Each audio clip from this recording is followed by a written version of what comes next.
आज हम लोग आईएससी क्लास 12 का बीएसटीडी का चैप्टर नंबर 11, जिस चैप्टर का नाम है स्टाफ प्रमोशन एंड ट्रांसफ़र। तो ये वाला चैप्टर हम लोग पढ़ने वाले हैं। लास्ट टाइम हम लोग चैप्टर नंबर 10 तक कंटिन्यू किए थे, आज हम लोग चैप्टर नंबर 11 कर रहे हैं। और एक गुड न्यूज़ ये है कि हम पूरे बीएसटीडी का जितना भी चैप्टर्स है सबका शॉर्ट क्वेश्चंस, लॉन्ग क्वेश्चन, सबका पीडीएफ बना लिए हैं। 1-2 दिन में वो आप लोगों को मिल जाएगा, यूट्यूब पे अवेलेबल हो जाएगा। तो आज हम लोग आते हैं चैप्टर नंबर 11 स्टार्ट करते हैं। तो ये चैप्टर का नाम है staff promotion and transfer. Now what do you mean by staff promotion? Staff promotion का मतलब क्या है, स्टाफ ट्रांसफर का मतलब क्या है, ये हम लोग पढ़ेंगे। तो सबसे पहले आते हैं promotion. What do you mean by promotion? Promotion का मतलब क्या होता है? देखो, promotion may be defined as the advancement of an employee to a higher job carrying higher salary, greater status and more responsibility। Simple language में अगर बोला जाए भाई, प्रमोशन का मतलब है कि एक एम्प्लॉय जो काम कर रहा है उससे और better facilities, better responsibility, better status, better salary, better position वाला जॉब उसको उसी ऑर्गेनाइजेशन में दिया गया है। इसको ही हम लोग क्या बोलते हैं? प्रमोशन, है ना। बोलते हैं ना भाई प्रमोशन हो गया, भाई उसका प्रमोशन हो गया, इसका प्रमोशन का मतलब क्या है कि जो काम कर रहा था ना उससे और हायर लेवल वाला काम उसको मिल गया है। समझ में आया बात? अब बेनिफिट्स ऑफ प्रमोशन, ये तो हो गया प्रमोशन का मतलब। अब बेनिफिट्स ऑफ प्रमोशन का मतलब क्या है? What do you mean by benefits of promotion? Promotion का क्या एडवांटेजेस है, तो हम लोग उसको पढ़ते हैं। पहला advantage, possibility of promotion serves as a powerful incentive for the employee. Ambitious and hardworking employees are stimulated to move ahead. देखो, अगर पॉजिटिव प्रमोशन हुआ है तो इससे क्या फायदा है? वो एम्प्लॉय जो काम करने वाला है, जो मेहनत करने वाला है, उसको एक तरह का मोटिवेशन मिलेगा। वो और ज़्यादा मेहनत करेगा कि भाई हमको प्रमोशन चाहिए, हमको प्रमोशन लेना ही है। तो क्या होगा? एक तरह का मोटिवेटिंग फैक्टर काम करता है प्रमोशन। दूसरा, it gives job satisfaction and morale of employees remain high। ये जॉब सेटिस्फैक्शन देता है एम्प्लॉय को, मोरल हाई रहता है कि भाई अच्छा मेहनत करेंगे, मेहनत से काम करेंगे तो मेरा प्रमोशन हो जाएगा, हमको जो है बेटर जॉब्स मिलेगा, हमको जो है सैलरी हाई मिलेगा। Insiders are intimately familiar with the structure, policies and rules। अब देखो, थर्ड पॉइंट में सिंपल लैंग्वेज में ये बोला गया एडवांटेज में कि जो प्रमोशन किसको दिया जाता है? इनसाइडर को, जो पहले ही से ऑर्गेनाइजेशन में। तो इनसाइडर्स लोग जो पहले से एम्प्लॉय है उसको पता है ऑर्गेनाइजेशन का क्या वीकनेस है, क्या स्ट्रेंथ है, क्या एडवांटेजेस है या क्या डिसएडवांटेज है। जब उन्हीं लोगों को हम एक हायर रिस्पॉन्सिबिलिटी वाला जॉब दे रहे हैं तो इससे क्या हो रहा है? ऑर्गेनाइजेशन का भी फायदा है। क्यों फायदा है? क्योंकि कोई नया आके एंटर करेगा तो उसको समझाना पड़ेगा ना क्या करना है, कौन अच्छा है, कौन बुरा है, क्या सही है, क्या गलत है। इसको समझाने का जरूरत नहीं, इसको ऑलरेडी सब कुछ पहले से पता रहता है। तो ये सब क्या हो गया है? Advantages of promotion. क्या सब एडवांटेजेस ही है? नहीं बाबू, डिसएडवांटेजेस भी है। क्या डिसएडवांटेजेस है? प्रमोशन का क्या डिसएडवांटेजेस हो सकता है? प्रमोशन का भी डिसएडवांटेजेस है। क्या है वो हम लोग देखेंगे। पहला, हो सकता है जिसको प्रमोट किया गया हो वो अपने काम के लिए तो बेस्ट है, बट वो जो हायर रिस्पॉन्सिबिलिटी दिया गया है उसके लिए वो बेस्ट नहीं है। जैसे कि फॉर एग्जांपल हम लोग कभी कोई क्रिकेटर को देखते हैं जो बहुत अच्छा प्लेयर है ना। फॉर एग्जांपल सचिन तेंदुलकर का ही ले लो, he one of the finest batsman in the world, but वो बैटिंग में बहुत अच्छा अपना रोल प्ले किया, बहुत अच्छा किया, बट जब उनको कैप्टेंसी दिया गया, हायर रिस्पॉन्सिबिलिटी और दिया गया, तो उस वक्त उनका परफॉर्मेंस डिप हो गया, वो उतना बेटर परफॉर्म नहीं कर पाए। Same goes with Virat Kohli, one of the best batsman, but जब उनको कैप्टेंसी दिया गया तो उस वक्त क्या हुआ? उनका परफॉर्मेंस डिप कर गया, क्रिटिसिज्म बहुत ज़्यादा आने लगा, टीम का थोड़ा परफॉर्मेंस जो है डाउन होने लगा था। तो ये क्या है? इसका मतलब है कि हमेशा जिसको प्रमोशन किया जाता है जरूरी नहीं है कि वो हायर रिस्पॉन्सिबिलिटी वाला काम को बेटर वे में कर पाए। ठीक है। दूसरा, मोर टैलेंटेड। देखो, बहुत सारा टाइम क्या होता है, बाहर में और बेटर टैलेंटेड लोग हैं तो आप बाहर वाले लोग को बुला सकते हैं, उनसे काम ले सकते हैं। समझ में आया? इनसाइड में ही चूज करने के पास आपके ऑप्शन बहुत लिमिटेड रहते हैं। जैसे हमको एक फॉर एग्जाम्पल हमको मैनेजर चाहिए, अब हम सोचेंगे असिस्टेंट मैनेजर से ही किसी को मैनेजर बनाना है, बट बाहर में एक लड़का है जो बहुत टैलेंटेड है, बट हम उसको सिलेक्ट नहीं करें क्योंकि हमको अंदर से ही कोई चाहिए। तो ये तो लिमिटेशन हो गया ना प्रमोशन का।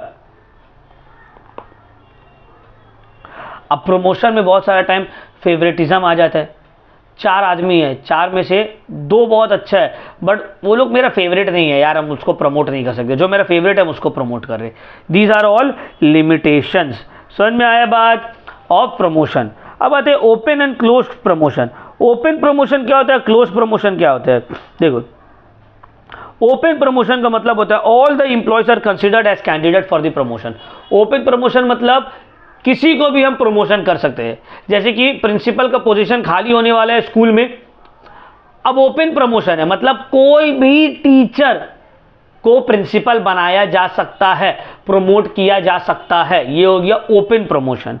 क्लोज प्रमोशन का मतलब है जहां पे सब एम्प्लॉय को कंसिडर नहीं किया जाएगा, बोलेगा भाई प्रिंसिपल का पोजीशन खाली है, लेकिन हम वही टीचर को प्रिंसिपल का पोजीशन देंगे जो एटलीस्ट 10 साल इस ऑर्गेनाइजेशन में सर्व किए। तो ये हो गया क्लोज प्रमोशन, मतलब हर टीचर एलिजिबल प्रमोशन के लिए नहीं है। तो ये है difference between open promotion and close promotion. ठीक है, अब आते हैं dry promotion and upgrading promotion. Dry promotion का मतलब it means movement from one lower job to higher level job. Dry promotion with the means assigning a higher job to an employee without increase in his pay and benefits। अब देखो dry promotion में क्या होता है, सूखा promotion. सूखा मतलब देखो इसका मतलब होता है आपको जॉब तो हायर लेवल वाला दे दिया, सैलरी उतना ही है, पोजीशन बड़ा है बट सैलरी नहीं बढ़ा है, इस प्रमोशन को बोलते हैं ड्राई प्रमोशन। अपग्रेडेशन का मतलब क्या है, it implies movement of an employ to a higher pay without the change of job. अब देखो ड्राई प्रमोशन का मतलब लेवल जो है वो बड़ा है एम्प्लॉय का, सैलरी नहीं बढ़ा है। अपग्रेडेशन का मतलब सैलरी बढ़ा है, लेवल नहीं बढ़ा है, पोजीशन वही है। जैसे कि फॉर एग्जांपल 2 असिस्टेंट मैनेजर है, दोनों का सैलरी 40-40 हज़ार है, तो एक को असिस्टेंट मैनेजर से मैनेजर बना दिया गया, सैलरी अभी भी 40 हज़ार है, ये हो गया ड्राई प्रमोशन। और इसका 40 हज़ार सैलरी था, बढ़ा के कर दिया गया 45 हज़ार, लेकिन ये है अभी भी असिस्टेंट मैनेजर ही, तो ये हो गया अपग्रेडेशन। पोजीशन नहीं बढ़ा है, पे सिर्फ बढ़ गया है। दोनों के बीच का डिफरेंस होप आप लोग को समझ में आ गया होगा। चलो अब आते हैं requirements of a sound promotion policy. एक अच्छा प्रमोशन पॉलिसी का क्या क्या रिक्वायरमेंट्स है। पहला, कितना percent higher level vacancies fill up होगा प्रमोशन के थ्रू, इसको क्लियरली स्टेट कर दो कितना परसेंट वैकेंसी है भाई। दूसरा, प्रमोशन का lines and rules and regulations को क्लियरली डिफाइन कर दो कि हम कौन सा बेसिस पे प्रमोशन करने वाले हैं। तीसरा, मेरिट और सीनियरिटी दोनों को ध्यान रखो। मेरिट भी कि मतलब इसके अंदर कितना काबिलियत है, दूसरा सीनियरिटी भी कि कौन कितना दिन से सर्व कर रहा है। क्वालिफिकेशन एंड एक्सपीरियंस सबको कंसीडर किया जाना चाहिए, प्रिस्क्राइब्ड किया हुआ रहना चाहिए। ठीक है, और पॉलिसी को अच्छे से टाइम टू टाइम रिव्यू करते रहे। ये है एक साउंड प्रमोशन पॉलिसी का रिक्वायरमेंट्स, ये सब उसमें फीचर रहना चाहिए। अब आते हैं basis of promotion. Promotion mainly 3 basis पे होता है। एक है मेरिट बेसिस, तुम्हारा काबिलियत के ऊपर, कितना काबिल हो तुम। दूसरा है सीनियरिटी बेसिस, तुम कितना दिन से ऑर्गेनाइजेशन में सर्व कर रहे हो, सीनियरिटी के बेसिस पे, तुम्हारा एक्सपीरियंस के बेसिस पे। एंड थर्ड आता है मेरिट कम सीनियरिटी, मेरिट भी देखा जाएगा और सीनियरिटी भी देखा जाएगा। ये 3 बेसिस पे आपको प्रमोशन दिया जाता है। तो हम सबसे पहले आते हैं सीनियरिटी बेसिस में। सीनियरिटी बेसिस का क्या मतलब है? सीनियरिटी बेसिस का मतलब है कि कौन कितना सीनियर है, उस बेसिस पे आपको प्रमोशन किया जाएगा। जैसे कि देखो, chief justice of the supreme court है, क्लास 10 में हिस्ट्री सिविक्स में आप लोग पढ़े होंगे। Chief justice of supreme court कौन बनता है? सीनियरिटी बेसिस पे। जो सबसे सीनियर जज रहता है सुप्रीम कोर्ट का, वो automatically chief justice of India बन जाता है। फिर वो रिटायर हुआ, उसके बाद जो सबसे सीनियर जज है सुप्रीम कोर्ट का, वो बन जाएगा चीफ जस्टिस ऑफ इंडिया। तो ये हो गया सीनियरिटी बेसिस पे। जो सीनियर था उसको दे दिए। अब इसका कुछ बेनिफिट्स है। पहला बेनिफिट्स ये है, डिसीजन ईजिली ले लिया जाएगा, कोई यहाँ पे झमेला का बात नहीं, यहाँ पर पता ही है कौन सीनियर है नहीं है, उसको दे दिया गया। दूसरा होता है, जिसका जो जितना सीनियरिटी रहेगा उसका एक्सपीरियंस उतना हाई रहेगा, ज़्यादा एक्सपीरियंस वालों को प्रमोशन मिल रहा है, ये एक एडवांटेज है। तीसरा, अगर सीनियरिटी बेसिस देखा जाएगा तो ऑर्गेनाइजेशन का जो वर्कर है वो बार बार जॉब चेंज करने के बारे में नहीं सोचेगा, उसको पता है भाई जब हम सीनियर होंगे तो हमको मिल जाएगा ये पोजीशन, तो टेंशन का बात नहीं है।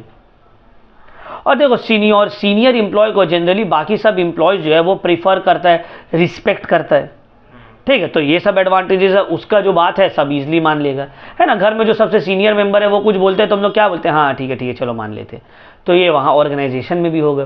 बट डिसएडवांटेजेस भी है। डिसएडवांटेजेस क्या है, जूनियर इंप्लॉइज वो बोलेगा यार मेहनत तो हम लोग ज़्यादा कर रहे, लेकिन क्या फ़ायदा मेहनत का, जिसका ज़्यादा एक्सपीरियंस रहेगा उसी को देगा, जब सीनियरिटी बेसिस पे ही देना तो हम लोग मेहनत क्यों करें, ये डिसएडवांटेज हो सकता है। दूसरा, हो सकता है जो सीनियर मेंबर है वो सबसे ज़्यादा कॉम्पिटेंट हो, ये ज़रूरी नहीं है, हो सकता है वो सीनियर तो है बट उतना कॉम्पिटेंट नहीं है, ठीक है। तो ये सब क्या है इसका लिमिटेशंस। अब आते हैं मेरिट बेसिस। मेरिट बेसिस का मतलब काबिलियत के ऊपर, समझ में आ रहा, काबिलियत के ऊपर आपको दिया जा रहा है प्रमोशन। तो इसका भी अपना एडवांटेज है। एडवांटेज ये है कि मेरिट बेसिस पे एम्प्लॉय लोग का परफॉर्मेंस इंप्रूव होगा, सब कोशिश करेगा कि हम बेस्ट से बेस्ट काम करें ताकि हमको प्रमोशन मिले। दूसरा, अप्रेजल का प्रॉब्लम नहीं रहेगा, किसको कितना अप्रेज करना है, भाई आपका जिस तरह से परफॉर्मेंस आपको उस हिसाब से अप्रेजल मिल रहा है। यहाँ पे सिर्फ कंपीटेंट एम्प्लॉय को ही प्रमोशन मिलेगा, जो लायक है, तो उन लोग का एफिशिएंसी के ऊपर शक नहीं किया जा सकता है। बट इसका डिसएडवांटेजेस भी है। पहला डिसएडवांटेज ये है, फेवरेटिज्म यहाँ पे भी आ जाता है। बहुत सारा टाइम होता है ना भाई, अच्छा ये है लेकिन इसको मैनेजमेंट पसंद नहीं कर रहा तो बगल वाला को डाल दिया क्योंकि वो लोग का फेवरेट है। दूसरा, सीनियर जो एम्प्लॉय है वो लोग डिमोरलाइज हो जाएगा कि यार हम लोग इतना साल से खून जला रहे हैं ये ऑर्गेनाइजेशन में और देखो ना प्रमोशन दे दिए उसको, तो ये डिसएडवांटेज हो सकता है। समझ में आ रहा है। अब लास्ट आता है मेरिट कम सीनियरिटी बेसिस। मेरिट भी देखा जाएगा और सीनियरिटी भी देखा जाएगा। अब इसका एडवांटेजेस ये है, यहां पे ऑर्गेनाइजेशन को एक बैलेंस्ड लीडर मिल जाता है, जो भाई सीनियर भी ठीक ठाक है और जिसके पास मेरिट भी है, ठीक है। दूसरा, यहाँ पे एक मिनिमम एम्प्लॉय एक्सपीरियंस रख लिया जाता है, जैसे कि भाई 10 साल मिनिमम रहना चाहिए, उसके बाद मेरिट देखा जाएगा। तो मेरिट वाला भी मिल गया हमको और एक्सपीरियंस वाला भी मिल गया, ठीक है ना। चलो अब हम लोग आते हैं meaning of staff transfer. Staff transfer का क्या मतलब है? वही ना जो सेम पोजीशन में रहता है बिना सैलरी। हाँ, ट्रांसफर का मतलब होता है हॉरिजॉन्टल और lateral movement of an employee from one job to another in the same organisation without any significant change in status and pay. Transfer का मतलब तुम सेम ऑर्गेनाइजेशन में सेम लेवल का जॉब में जा रहे हो without change in payment and status. जैसे कि फॉर एग्जाम्पल ले लो KFC का। अब KFC का अलग अलग जगह ब्रांच है। अब मेरे एक फ्रेंड है, वो मान लो क्वेस्ट मॉल वाला ब्रांच में कैशियर है। अब वो लोग बोला कि नहीं यार, क्वेस्ट मॉल वाला ब्रांच से अब तुमको हटा के हम लोग जो है साउथ सिटी मॉल में भेज रहे हैं। तो ये क्या हो गया, ट्रांसफर। कैशियर यहाँ भी था, वहाँ पे भी वो कैशियर ही है, बस उसका जगह चेंज हुआ। इसको बोलते हैं हम लोग ट्रांसफर। अब सर ट्रांसफर किया क्यों जाता है यार, क्या जरूरत, जब ना बेचारा का कुछ आप लोग चेंजेस कर रहे हैं, पेमेंट भी सेम ही दे रहे हो, तो क्यों आप लोग उसका ट्रांसफर कर रहे हैं? क्या आप लोग को फायदा मिल रहा है, क्या मजा आ रहा है ट्रांसफर करके? देखो, पहला जो पर्पस है ट्रांसफर का वो है टू मीट ऑर्गेनाइजेशनल नीड्स। हो सकता है क्वेस्ट वाला में 2 कैशियर है, बट साउथ सिटी वाला में जो एक कैशियर था वो बेचारा काम छोड़ दिया, तो वहाँ पे तो कोई कैशियर चाहिए ना, ऑर्गेनाइजेशन का नीड है कि उसको बैलेंस करना पड़ेगा। दूसरा, सेटिस्फाई एम्प्लॉय नीड्स। अभी जो कैशियर है ना, इसका क्वेस्ट वाला में जो भी एम्प्लॉय है सबसे हमेशा लड़ाई झगड़ा होते रहता है, इसका यहाँ पे बन नहीं रहा है, तो इसको यहाँ से हटा के ये खुद बोला कि भाई हमको दूसरा ब्रांच में दे दीजिए। तो एम्प्लॉय का नीड्स को फुलफिल करने के लिए बेटर यूटिलाइज एम्प्लॉय। जहाँ पे एम्प्लॉय कम है वहाँ पे चाहिए तो क्या करेंगे, जहाँ पे ज़्यादा है वहाँ से उठाकर कम वालों को दे देंगे। कम वाला ब्रांच में दे देंगे, ताकि यूटिलाइज अच्छे से नीड्स हो जाए। एम्प्लॉय को और वर्सेटाइल बनाए कि वो अलग अलग एरिया का ब्रांच को समझ ले, ज़्यादा वर्सेटाइल हो जाएगा, ठीक है। और टू पनिश एम्प्लॉय, बहुत सारा time transfer as a punishment भी दिया जाता है। देखते हो ना, पुलिस वाले लोग कोई अच्छा काम किया, बोला चलो बहुत अच्छा काम कर रहे हो, जाओ ट्रांसफ़र दे दिया गांव में, तो ऐसा पनिशमेंट दिया उसको कि शहर में यहाँ पर थे, सब कुछ एंजॉय कर रहे थे, नहीं सही लग रहा था, जाओ गांव जाओ। तो ये ऐसा पनिशमेंट भी यूज़ किया जाता है, ठीक है ना। अब देखो, ट्रांसफ़र बहुत सारा टाइप्स का होता है। एक होता है प्रोडक्शन ट्रांसफ़र। प्रोडक्शन ट्रांसफ़र का मतलब such transfer are made when there is need for more personnel in one branch or the plant and surplus or staff in the other. Production transfer तब किया जाता है जहाँ पे जब एक ऑर्गेनाइजेशन में आदमी ज़्यादा हो जाता है और एक ब्रांच में आदमी कम, तो जहाँ ज़्यादा है वहाँ से उठा के कम वाला में भेज दिया, इसको बोलते हैं प्रोडक्शन ट्रांसफ़र। दूसरा होता है रेमीडियल ट्रांसफ़र। रेमीडियल ट्रांसफ़र का मतलब होता है ये वर्कर जो इस ऑर्गेनाइजेशन में काम कर रहा है, यहाँ पे काम उतना अच्छा से ये नहीं कर पा रहा है, तो वैसा ब्रांच में भेजो जहाँ पे ये सीख पाए। जैसे कि फॉर एग्जांपल देखो, तुम अगर मान लो मैनेजर बने, ठीक है, तो तुमको क्या एकदम मेट्रोपॉलिटन सिटी में ही पहले बड़ा होटल में या बड़ा ब्रांच में तुमको दे देगा मैनेजर, नहीं, तुमको पहले एकदम छोटा ब्रांच में भेजेगा। क्यों? ताकि वहाँ तुम सीख लो, सीख के फिर आओ बड़ा ब्रांच में। समझ में आया बात? वर्सेटाइलिटी ट्रांसफर। वर्सेटाइलिटी ट्रांसफ़र का मतलब ताकि वो अलग, इसलिए ट्रांसफ़र किया जा रहा है ताकि वो अलग अलग जगह का नॉलेज ले ले, उसके पास नॉलेज रहे, ताकि आगे चल के जब हम इन्हीं में से किसी को डायरेक्टर चुनेंगे, सीईओ चुनेंगे, तो इसको सब ब्रांच के एक्सपीरियंस रहना चाहिए, ठीक है। शिफ्ट ट्रांसफ़र होता है, मान लो कोई फीमेल एम्प्लॉय है, अब उसका शादी हो गया बैंगलोर में, अब वो सॉफ्टवेयर इंजीनियर या कोलकाता में है, अब उसका शादी हो गया बैंगलोर में, तो क्या करेंगे? तो उसको बोलेंगे जाओ, तुम्हारा हस्बैंड बैंगलोर में है ना, जाओ तुमको भी बैंगलोर वाला ब्रांच में शिफ्ट कर दे रही है। समझ में आया? इसको बोलते हैं शिफ्ट ट्रांसफ़र। और फिर होता है रिप्लेसमेंट ट्रांसफ़र, मतलब a long standing employee may sometimes replace a new employee to get relief from heavy work pressure. अब मान लो काम बहुत प्रेशर में है, तो क्या किया, ट्रांसफ़र करवा के एक को बुला लिए कि भाई तुम थोड़ा आराम करो, जो ऑलरेडी पहले से काम कर रहे हैं, ये नया आया, ये भी काम को संभाल लेगा। इसको बोलते हैं रिप्लेसमेंट ट्रांसफ़र। तो ये क्या था? ये था हम लोग का अलग अलग टाइप्स ऑफ ट्रांसफ़र। होप आप लोग को समझ में आ गया होगा। इस चैप्टर से रिलेटेड जो भी डाउट है आप हमसे व्हाट्सएप में या कमेंट सेक्शन में पूछ सकते हैं।